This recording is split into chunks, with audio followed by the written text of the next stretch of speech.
प्रिय मित्रों, जय श्री राम।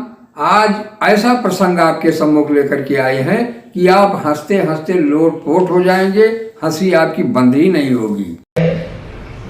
उठो, जागो, और जब तक लक्ष्य की प्राप्ति न हो जाए तब तक रुको मत।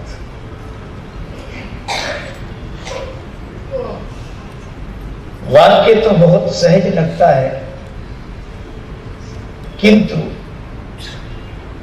इसमें सबसे बड़ी विलक्षण बात तो यह है कि प्रत्येक व्यक्ति जागता पहले है, उठता बाद में।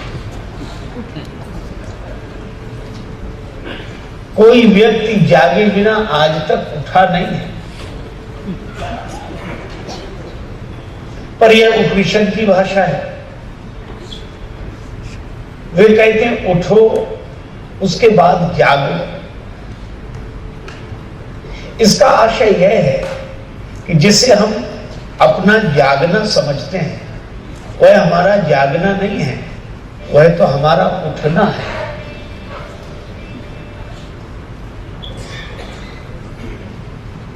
और इसी तरह श्री रामचरितमानस में अनेक पात्र आपको ऐसे मिलेंगे जो उठते तो बराबर रहे पर जागे कभी कभी। और जागता तो कोई तब है जब कोई जगाने वाला मिल जाए। यही कारण है अनेक पात्रों को इस दृष्टि से देखा जा सकता है, और हम एक पात्र का नाम आज ले रहे हैं, श्री सुग्रीव जी। वे उठते तो रोज हैं पर जागते नहीं हैं।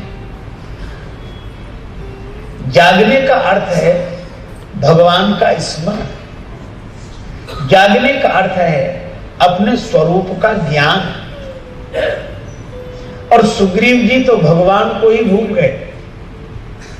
भगवान प्रवर्षण पर्वत पर वर्षा ऋतु व्यतीत करते हैं और सुग्रीव जी ने भगवान को भुला दिया। क्या वे रोज उठते नहीं थे? अवश्य उठते थे, लेकिन जागते नहीं थे। तो ये कौन सी नींद है जिसमें सुग्रीव जी सो रहे हैं? मोह निशा सब सोवने हारा, मोह निशा सब सोवने हारा, देखई सपन अनेक प्रकारा, सब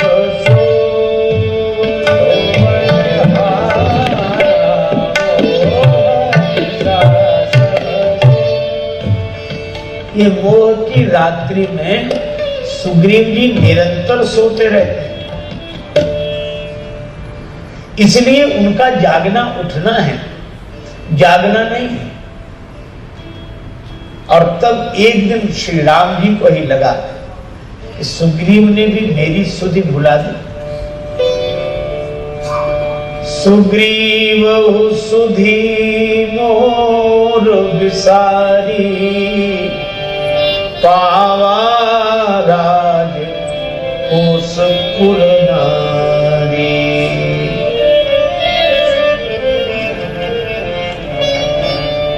भगवान ने कहा कि सुग्रीव ने मेरी सुधि भुला दी। श्री लक्ष्मण जी ने कहा कि वे तो सुधि भुला ही लेंगे, तो उन्हें जो चाहिए था आपसे वो उन्हें मिल गया है। पावा राज कोश पुर नारी, उन्हें राज्य मिल गया है, कोष मिल गया है, नगर मिल गया है, अब उन्हें क्या चाहिए? तो इस तरह जीवन जीने वाले लोग जागते नहीं हैं, उठते रोज हैं। तब भगवान को भी लगा कि सुग्रीव जी अभी जागे नहीं, तो इनको जगाना चाहिए। भगवान ने अचानक क्रोध के रूप में कहा, यही सायक मारा मैं बाली, तही सर हतों मूढ़ कहा काली। जिस बाण से मैंने बाली का वध किया है उसी बाण से कल सुग्रीव को मारूंगा। लक्ष्मण जी यह सुनकर हंसने लगे। भगवान ने कहा, लक्ष्मण तुम्हें हंसी क्यों आई? मुझे क्रोध आ रहा है, तुम्हें हंसी? लक्ष्मण जी ने कहा, हंसी तो इस बात पर आ रही है कि कम से कम आपको क्रोध आया तो। यह बड़ी प्रसन्नता की बात है कि क्रोध आ गया, लेकिन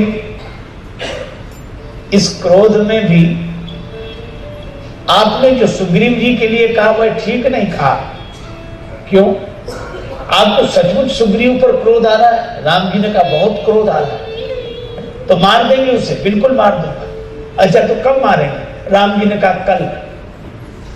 लक्ष्मण जी ने कहा, ऐसा क्रोध नहीं देखा कि क्रोध आज आवे और काम कल करे।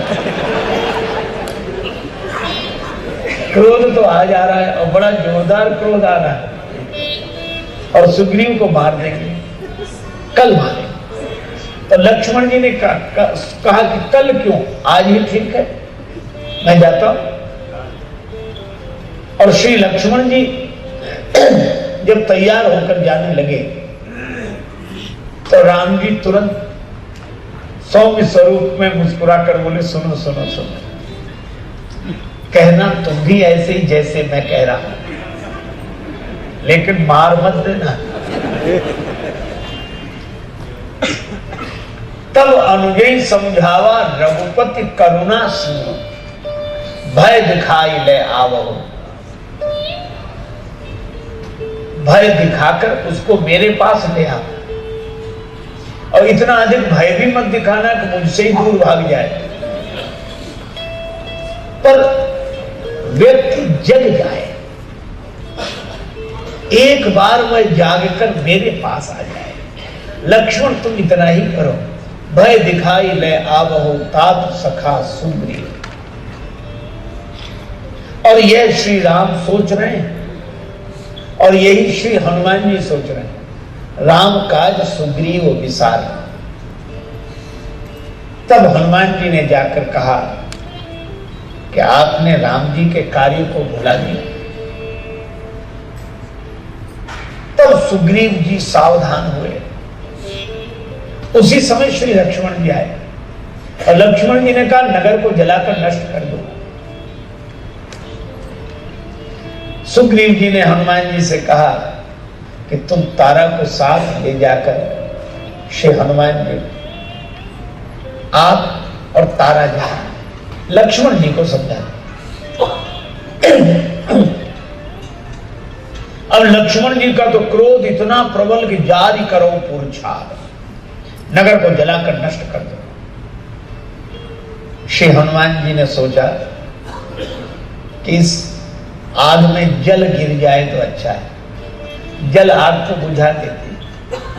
तो हनुमान जी ने और कुछ नहीं, एक ही काम किया, तारा सहित जाई हनुमान चरण बंदे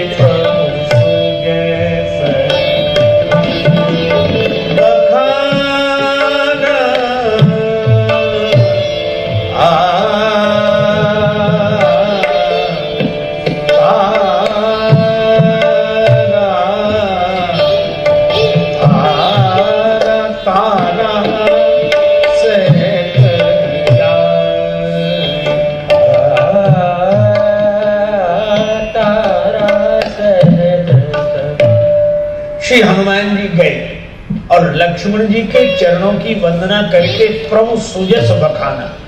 उन्होंने राम जी के श्वेस की वर्षा कर दी, और राम जी का श्वेस तो वर्षा ऋतु है। बरसई राम सुजस बरबारी, मधुर मनोहर मंगलकारी। तो लक्ष्मण जी के क्रोध में प्रभु के श्वेस का वर्षण किया, और लक्ष्मण जी तो प्रसन्न हो गए। और जब श्री लक्ष्मण जी प्रसन्न हुए, श्री हनुमान जी उन्हें लेकर आए। अब हनुमान जी ने एक चतुराई की। क्या? श्री लक्ष्मण जी को सुग्रीव जी के पर्यंक पर बिठाया कि आप यहां विराजिए। अच्छा, अब आप जरा सोचें, लक्ष्मण जी को पर्यंक पर बिठाना क्या अन्य कोई आसन नहीं था जो लक्ष्मण जी के अनुरूप होता? श्री हनुमान जी ने कहा कि नहीं, इनका पलंग पर बैठना अच्छा है। कहा कैसे? कहा कोई ज्यादा सोता हो, उठे और फिर सो जाए, उठे और फिर सो जाए, और जिस पलंग पर ज्यादा सोता हो उस पर ज्यादा नहीं एक सांप दिख जाए तो फिर उसे नींद नहीं आती। तो लक्ष्मण जी को बिठाया ही इसीलिए कि सुग्रीव जी की नींद समाप्त हो जाए।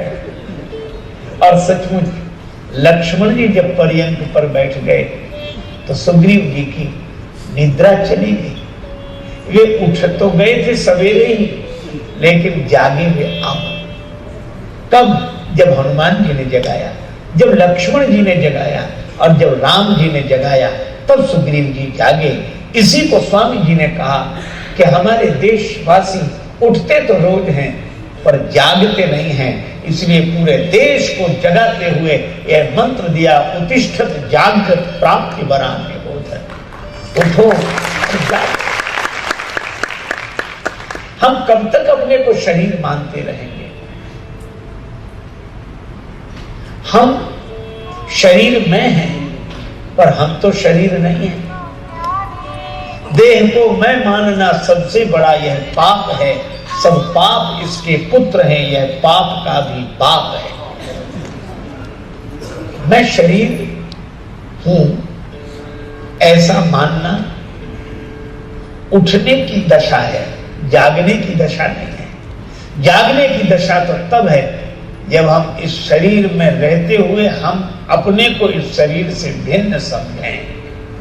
और इसी तरह सुग्रीव जी अब जागे, और जागे तब भगवान के पास आए, उसके पहले नहीं आए। जागने वाला जीव ही भगवान तक पहुंचता है, उठने वाला तो वहीं रहता है जहां उठता है। पर सुग्रीव जी जागकर भगवान के पास आए, भगवान को देखकर बोले, अतिशय देव प्रबल तव माया, यही नमो अस को जग जाया,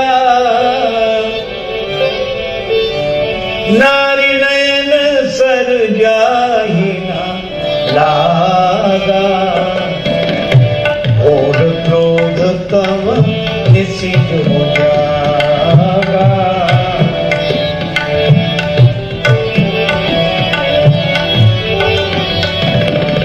लोभ पास जई कर न बंधाया, सो नर तुम समान रघुराया, सो नर तुम समान रघुराया।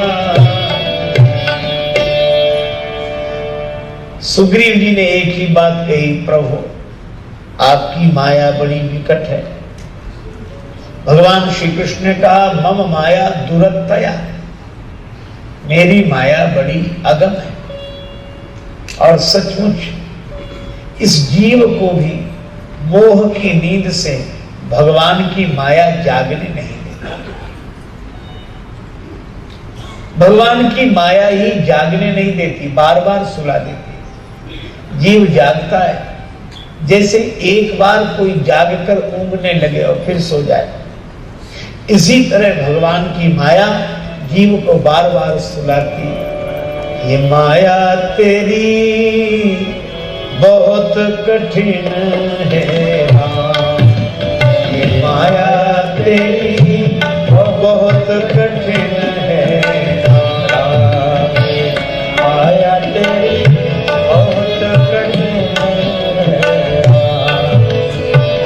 दुख में सुख दिखला के बनाती, दुख में सुख दिखला के बनाती, बड़ों बड़ों को गुलाम, माया तेरी बहुत कठिन है, माया तेरी बहुत कठिन है, ये माया तेरी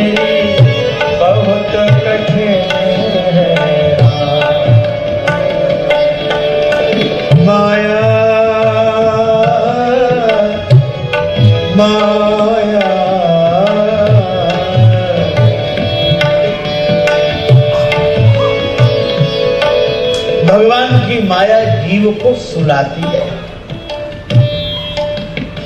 अच्छा देखो, कौन ऐसा है जो नहीं जानता कि यह शरीर रक्त मांस अस्थियों का पिंजर है। रक्त मांस हड्डी के ढेर पर चढ़ा हुआ है चाम, लेकिन देख इसी की सुंदरता, हो जाती नींद हराम। माया तेरी बहुत कठिन है, ये माया तेरी बहुत कठिन है, ये माया तेरी बहुत कठिन है। अच्छा, और एक अद्भुत बात है, करता नित्य विरोध क्रोध का, कहता बुरा परिणाम, और होता क्रोधित स्वयं तो होती वाणी बिना लगा। मृत्यु देखता है औरों की रोज सवेरे शाम, और भवन बनाता ऐसे जैसे हरदम यहां मुकाम।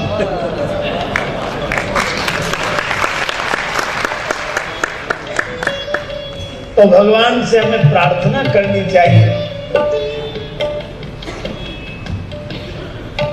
राजेश्वर प्रभु तुम मायापति, करुणा निधि है नाम, करुणा निधि है नाम। नाथ निवेरो अपनी माया, नाथ निवेरो अपनी माया, विश्राम माया तेरी बहुत कठिन है, ये माया तेरी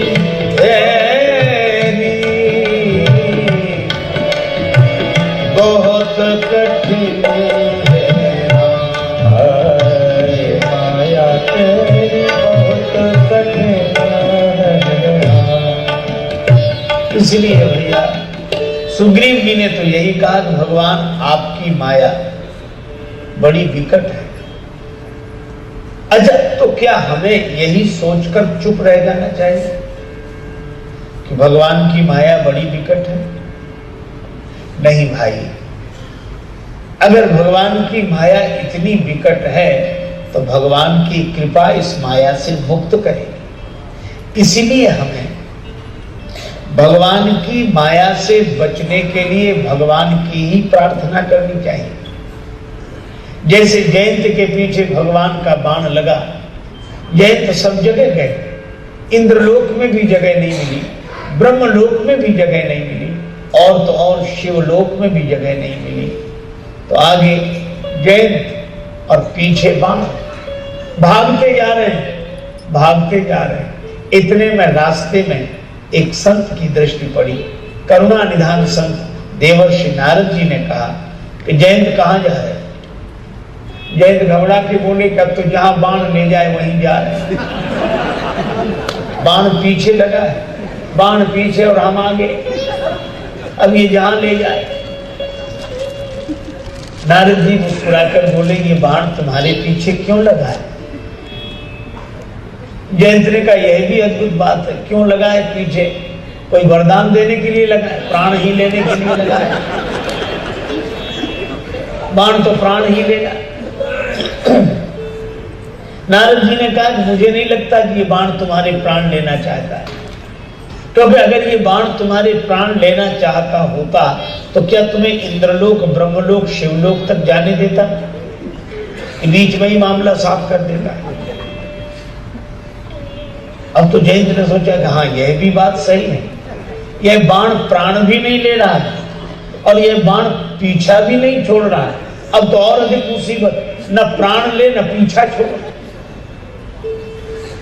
तो क्या हम इसी तरह भागते रहेंगे? नारद जी ने कहा कि तुम एक काम करो, ये बाण है किसका?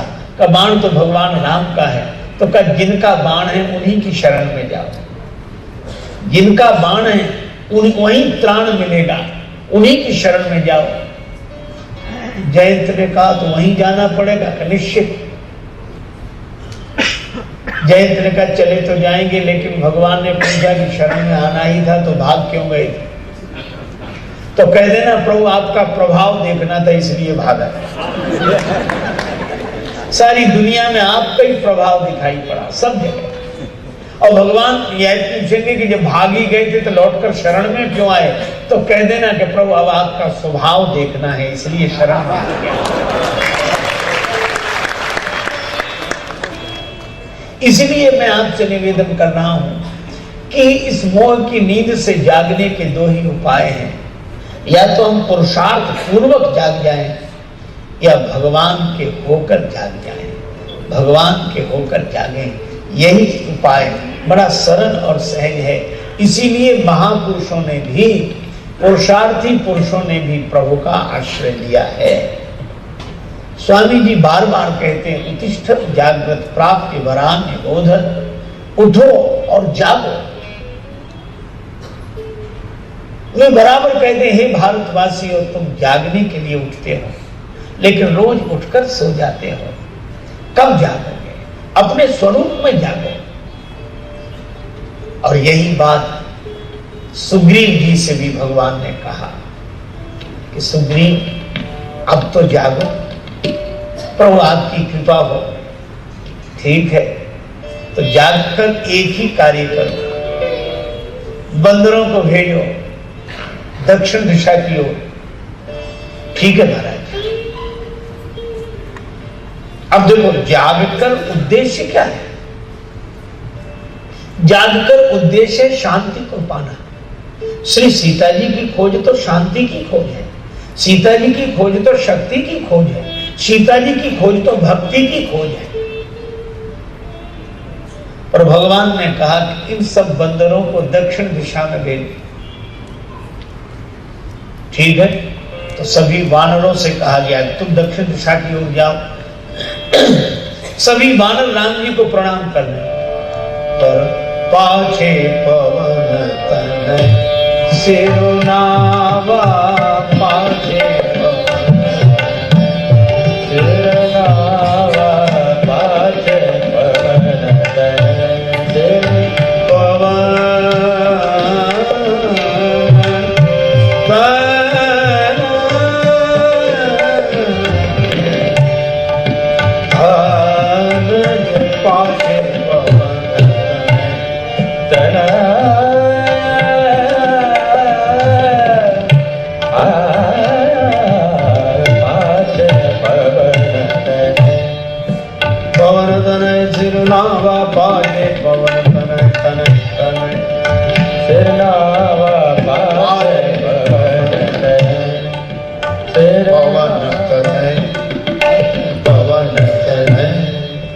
सभी बंदर राम जी को प्रणाम करने जा रहे हैं और श्री हनुमान जी सबसे पीछे।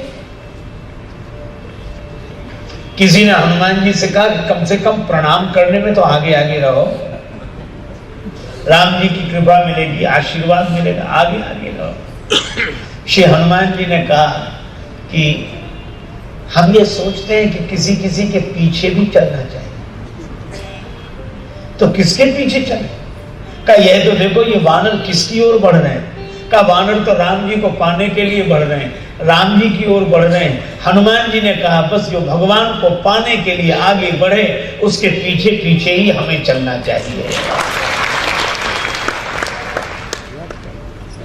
और यही बात महाभारत में यक्ष और युधिष्ठिर जी के संवाद में हुई है।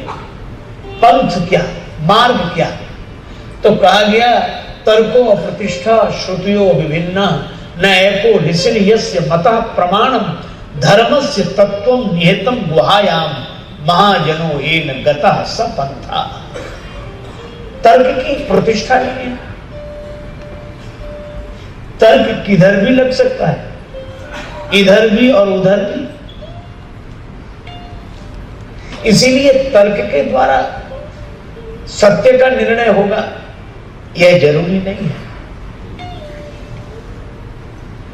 कई बार लोग तर्क पढ़कर लौटते हैं। एक आदमी घर लौट कर आया पढ़ाई करके, माँ ने कहा कि बेटा क्या पढ़ा है? बेटे ने कहा मैंने ऐसी विद्या पढ़ी है कि असंभव को संभव सिद्ध कर दे। माँ बोली चल पगले, ये सब बाद में करना, पहले नाश्ता कर ले। उसने माँ ने प्लेट में 2 लड्डू रखकर सामने रख दिए कि बेटा खा ले। अब बेटा बोला कि नहीं, विद्या का चमत्कार पहले, मेरी तर्क शक्ति देखो। लड्डू कितने हैं? माँ ने कहा 2, बेटा बोला 3, और अभी सिद्ध कर। माँ बोली कैसे सिद्ध करेगा? बेटे ने कहा गिनना तुम, फैसला मैं करूंगा। अब माँ ने गिनना शुरू किया, 1 लड्डू पर उंगली रखी, 1, बेटा बोला बिल्कुल ठीक। अब दूसरे लड्डू पर उंगली रखकर माँ ने कहा 2, बेटा बोला 2 और 1, 3। अब माँ की मजबूरी ये, दूसरे लड्डू को 2 क्यों ना कहे, और वो तुरंत कह देता गणित का सिद्धांत, 2 और 1 जहां इकट्ठे हो तो 3। अब माँ बार बार कहे कि बेटा लड्डू तो 2 ही है। बेटा बोला ऐसे नहीं, सिद्ध करके बता। मैं तो सिद्ध कर रहा हूं कि 3 है। माँ बेचारी चुप हो गई, पर उसका पिता बैठा था, और पिता भी तो उसी का पिता था। तो उसने कहा कि बेटा काहे को विवाद करते हो माँ से? मैं मान गया लड्डू 3 है, मुझे साफ दिख रहे हैं 3 लड्डू। एक काम करो, 1 लड्डू मैं खा लेता हूं, 1 लड्डू तुम्हारी माँ खा लेगी, तीसरा तुम खा लो।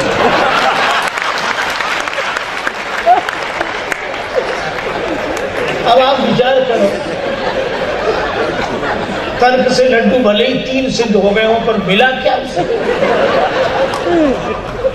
इसलिए तर्क के द्वारा कभी कुछ मिलता नहीं। तर्क अप्रतिष्ठा, तर्क की कोई प्रतिष्ठा नहीं। श्रुतयो विभिन्ना, सुनी हुई बातें अलग अलग हैं, और कोई एक ऋषि नहीं है जिसका मत प्रमाणित हो कि यह बात ठीक है। और धर्म का तत्व तो छिपा हुआ है। तो महाजनो येन गतः स पंथा, महापुरुष जिस रास्ते से जाएं उसी रास्ते पर हमें पीछे पीछे चलना चाहिए। आगे शौक के आखिरी मोड़ पर राह के पेचोखम देखते देखते अब तो मंजिल पे एक दिन पहुंच जाएंगे, इनके नक्शे कदम देखते देखते।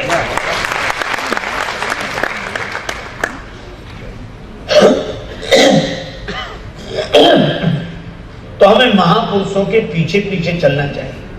श्री हनुमान जी ने कहा इसीलिए मैं इन वानरों के पीछे पीछे चल रहा हूं। अच्छा, यह बात तो बड़ी अच्छी कि इनके पीछे पीछे चल रहे हैं, पर श्री हनुमान जी ने दूसरी बात भी कही कि जब कोई राम जी को पाने के लिए आगे बढ़ता है तो मैं उनके पीछे पड़ जाता हूं।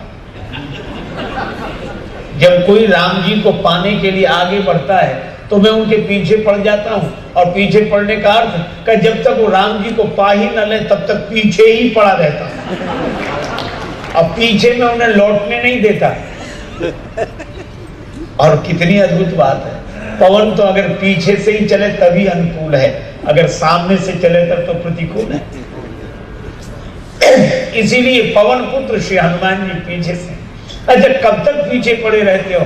हनुमान जी ने कहा कि जब तक राम जी से ही न मिला दें तब तक हम उनके पीछे ही पड़े रहते हैं। और सचमुच राम जी से आशीर्वाद मिलना है, राम जी से कृपा मिलनी है, तो हनुमान जी सोचते हैं कि मिलने में हम सबसे पीछे हों, और अगर कुछ खोने की बात हो तो हम सबसे आगे हों। यह हमारा सिद्धांत होना चाहिए। और यही स्वामी जी ने कहा, मिलने में पीछे, खोने में आगे। पर हमारी तो ऐसी आदत हो गई।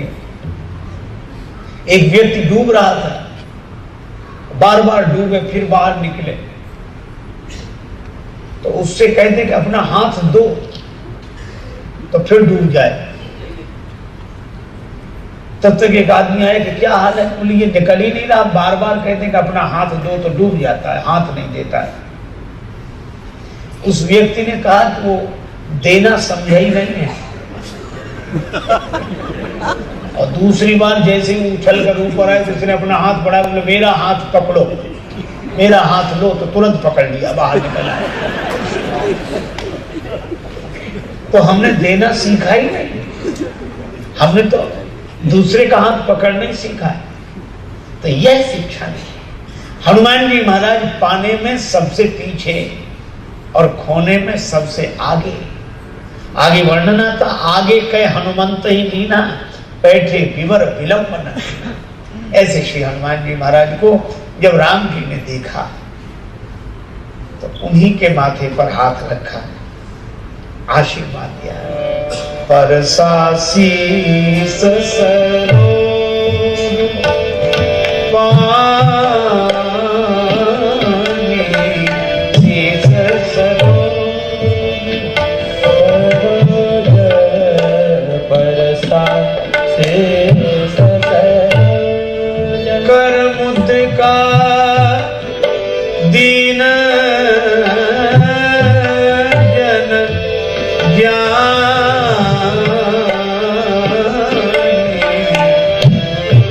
दीन जन मुद्रिका दीन, मुद्रिका दीन,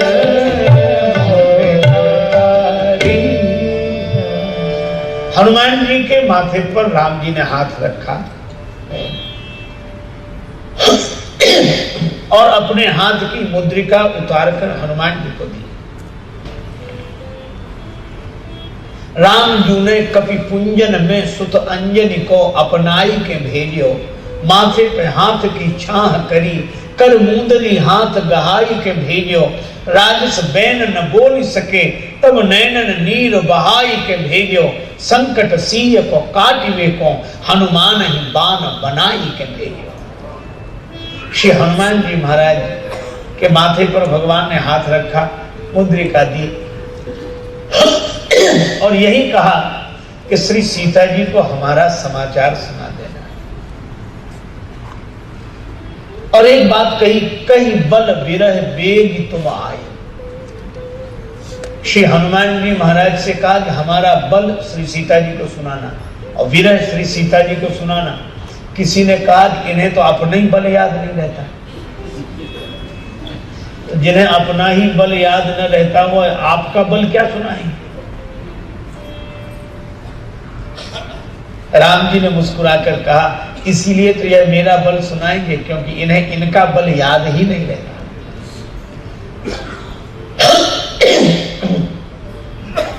और मैं भी आपसे यही कह रहा हूं कि जिन्हें अपना बल याद रहता है उन्हें भगवान का बल याद ही नहीं रहता। राम जी ने बिल्कुल ठीक चुना है हनुमान जी को, सीता जी को मेरा बल सुनाना। और रही विरह की बात, तो हनुमान जी के जीवन में विरह का कोई अनुभव नहीं है। तो राम जी ने कहा कि जिनका अपना कोई विरह नहीं होता वही मेरा विरह श्री जानकी जी को सुनाएंगे। अब इस दल के प्रमुख हैं श्री अंगद जी।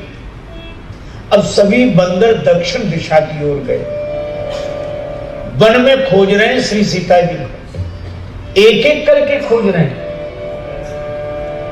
लेकिन मरण चाहत सब बिनु जल पाना, मरण चाहत सब बिनु जल पाना, मरण चाहत सब बिनु जल पाना, चाहत सब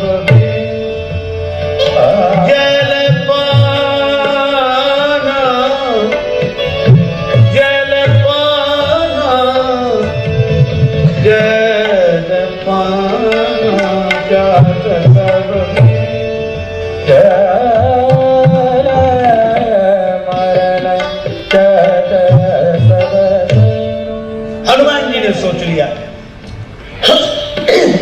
कि ये जितने वानर हैं ये बिना जल के मर जाएंगे। सबको प्यास लग रही, अब सबको लग रहा है कि बस अब नहीं बचे। और यही होता है, श्री सीता जी को खोजने गए वन में और प्यास से तड़प रहे हैं। एक हनुमान जी हैं जिन्हें प्यास नहीं लगती। क्यों नहीं लगी इन्हें प्यास? इसलिए नहीं लगी क्योंकि हनुमान जी छाया में चल रहे हैं। छाया में, हाँ, भगवान ने अपने कर कमल की छाया इनके सिर पर की। शीतल सुखद छाह जेहि कर की, मैटत पाप ताप माया, निशिवासन पे कर सरोज की, चाहत तुलसीदास छाया। तो हनुमान जी एक तो छाया में चल रहे हैं। अच्छा, दूसरी बात एक और है कि कोई व्यक्ति किसी वस्तु को मुंह में रखकर चूसता रहे तो भी प्यास नहीं लगती। हनुमान जी एक तो छाया में चल रहे हैं, दूसरे चूसते हुए चल रहे हैं।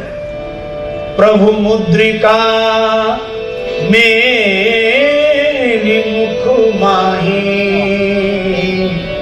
जलधि लांघि गए अचरज नाही।